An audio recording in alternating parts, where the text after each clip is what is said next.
रोज़ा तीन चीज़ों से टूट जाता है। नंबर एक, आपकी आँख, नाक और मुंह के ज़रिए कोई चीज़ दाखिल बदन हो जाए तो रोज़ा टूट जाएगा। लिहाजा अगर आपने आँखों में ड्रॉप डाले या नाक में ड्रॉप डाले, वो चले गए अंदर, इस तरह मुंह से कोई चीज़ आपने खाई तो आपको रोज़ा टूट जाएगा। बाकी कानों में अगर आप, कान का पर्दा अगर आपका सलामत है तो चाहे आप पानी डालें, तेल डालें, दवा डालें, रोज़ा नहीं जाएगा।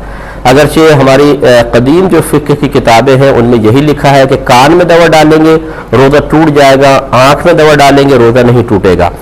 लेकिन ये खुद हमारे अकाबरीन ने भी लिखा है कि इन तमाम मसाइल की बुनियाद जो है वो तिब पर है, यानी मेडिकल की मालूमात पर है। उस ज़माने में उन्होंने गालिब गुमान किया क्योंकि आज़ा काटे नहीं गए थे, अंदर के आज़ा की तशरीहात उनके सामने नहीं थी, पूरी तफसील सामने नहीं थी, तो उन्होंने गुमान किया कि हमारे कान और हल्क के दरमियान बाकायदा रूट है, पैसेज है, इसलिए उन्होंने कहा कि अगर कान में दवा डालेंगे तो वो हल्क से नीचे उतर जाएगी और रोज़ा टूट जाएगा, इसलिए कान में दवा डालने से रोज़ा टूटने का हुक्म दिया।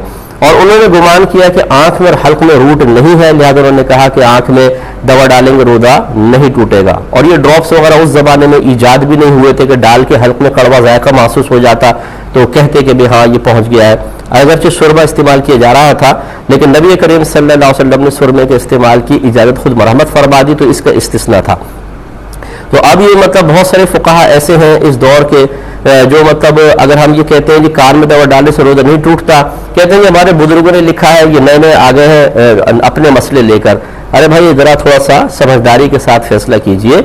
असल में इन चीज़ों की बुनियाद कोई मतलब इल्म दीन की कसरत नहीं होती है, बल्कि इसकी तो बुनियाद ही आज़ा की तशरीहात पर है कि अगर आज़ा की तशरीहात से रोज़ा टूट जाता है उल्टी से। लेकिन इसकी तीन शराइतें, नंबर एक रोज़ा याद हो, नंबर दो जानबूझकर इसके लिए कोई अमल इख्तियार किया गया हो, नंबर तीन मुंह भर कह हो। मुंह भर का मतलब जो इतने प्रेशर से आए और तेजी के साथ के आदमी मुंह बंद ना कर सके, दम जो आती है, तो ये तीन चीजों से रोजा टूटेगा, यानी तीन जमा होंगी शराइत तो रोजा टूटेगा। लिहाजा अगर किसी को रोजा याद नहीं है और उसने जानबूझ के अमल किया, मुंह भर कह आई, नहीं जाएगा। रोजा याद है, जानबूझ के अमल नहीं किया, वैसी तबीयत बिगड़ी, मतलब जैसे ज्यादा हम खा लेते हैं, वोमिटिंग हो गई, नहीं जाएगा।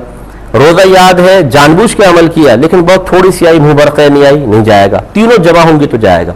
और आखिरी, किसी भी तरीके से खुद पर गुस्ल को वाजिब कर लेना। एक होता है वाजिब हो जाना, एक है वाजिब कर लेना। वाजिब कर लेने से रोजा टूटता है।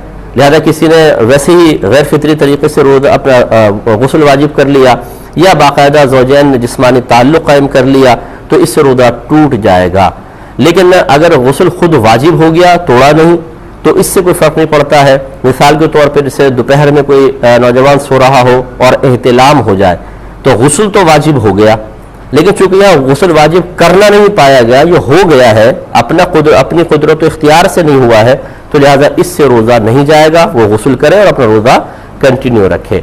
हालत रोज़ा में गरगरा ना करें, नाक में पानी ना चढ़ाएं, वरना रोज़ा टूटने का अंदेशा होता है। किसी पर गुस्ल वाजिब भी हो जाए तो वो सिर्फ कुल्ली कर ले, गरगरा ना करे, और थोड़ा सा नाक में जहां एहतियातन जहां तक पानी वो चढ़ा सके कि दिमाग को ना चढ़े वहां तक पानी ऊपर ले ले, बाकी सांस के जरिए ऊपर खींच के ना लेकर जाए। शरीयत ने इसकी इजाजत दी है। जवाबात की तरफ आते हैं। कल